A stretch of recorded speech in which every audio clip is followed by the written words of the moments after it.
If your team isn't closing more deals, your training is broken and it's costing you money. Training isn't just about handing your team a script. It's about building a system that develops skills, creates consistency, and drives results. Most insurance agencies focus on training, but they don't structure it the right way.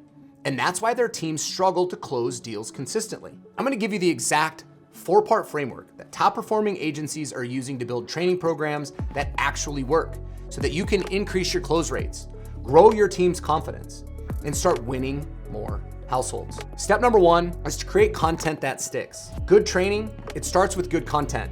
If the material isn't relevant, it's not engaging, and it's not actionable, it's useless. What good content looks like is simple.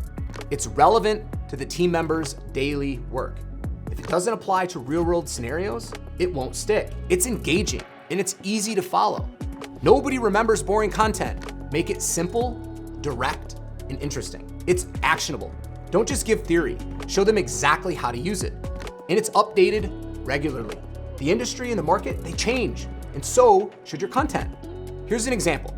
If you're training team members on how to handle price objections, don't say, here's how to handle a price objection.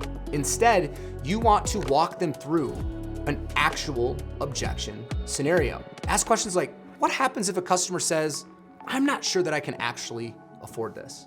And then show them the exact language to use. Have them practice it live. People, they remember stories and real-world examples better than theory. If they can visualize the situation, they'll remember how to handle it, and they'll feel prepared instead of blindsided. Good content, it gives your team the tools they need to succeed. But information, it isn't enough. You actually need to make sure that it sticks. Step number 2 is to use repetition to build mastery. You don't get good at anything by doing it once. Repetition is how you go from understanding something to actually mastering it and using it. So here's why repetition works. It creates consistency, which breeds confidence. The more you repeat a process, the more automatic it becomes. Spaced repetition, it reinforces long-term memory. Revisit key concepts over time so that they stick. Repetition, it builds resilience.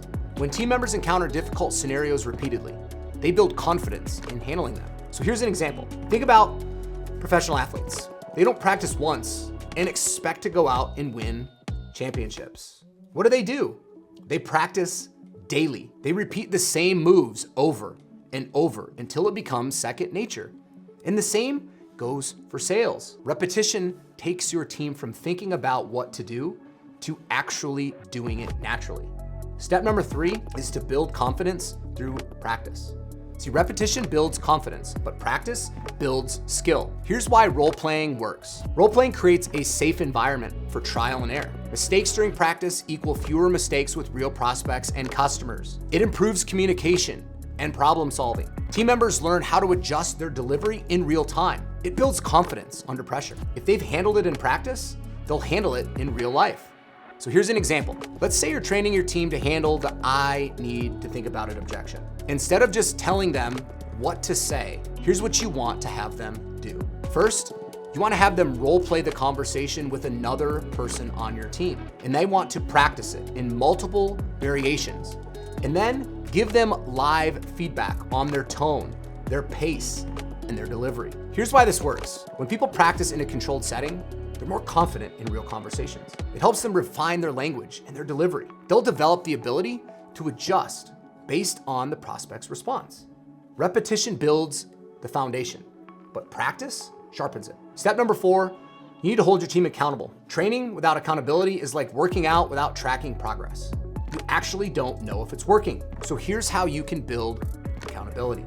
Set clear goals and expectations. You need to be crystal clear and specific about what success actually looks like. You need to track performance and provide feedback. You can't improve what you don't measure. You reward progress and then address gaps. So celebrate wins and correct mistakes. If you set a goal for your team to close 6 new households per week, you need to track their performance daily.